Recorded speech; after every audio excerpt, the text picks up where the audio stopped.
So Paul, we all know Paul, he wrote letters to his churches, which makes up numerous books of the Bible.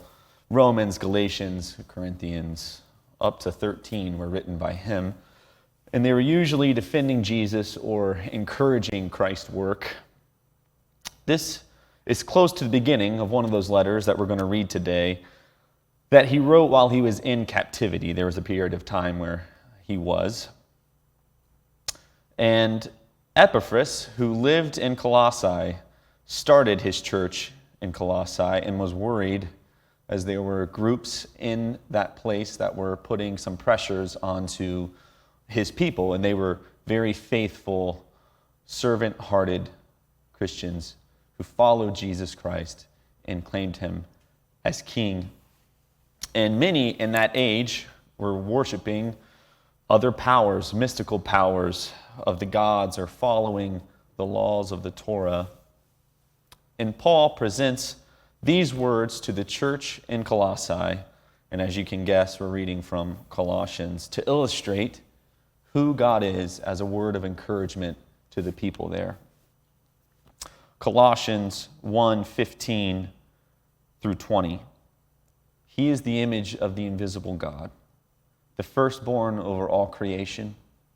For everything was created by him in heaven and earth, the visible and the invisible, whether thrones or dominions or rulers or authorities. All things have been created through him and for him. He is before all things, and by him all things hold together. He is also the head of the body, the church.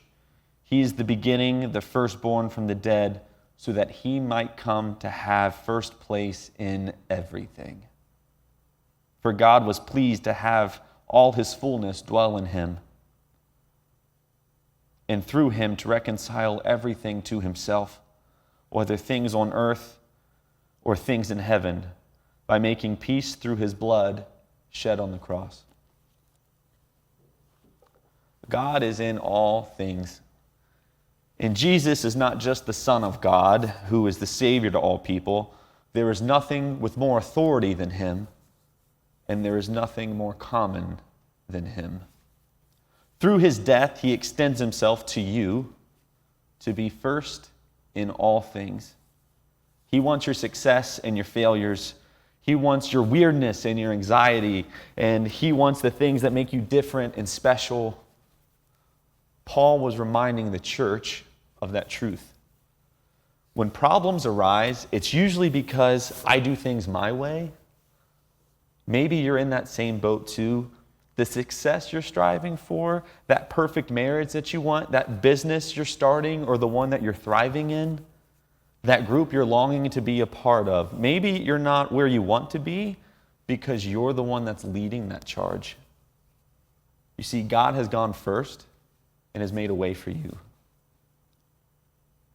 But you are going headstrong down that search of a desire that you think will get you to a place of accomplishment and contentment, and then you'll gift gratitude to God in the afterthought.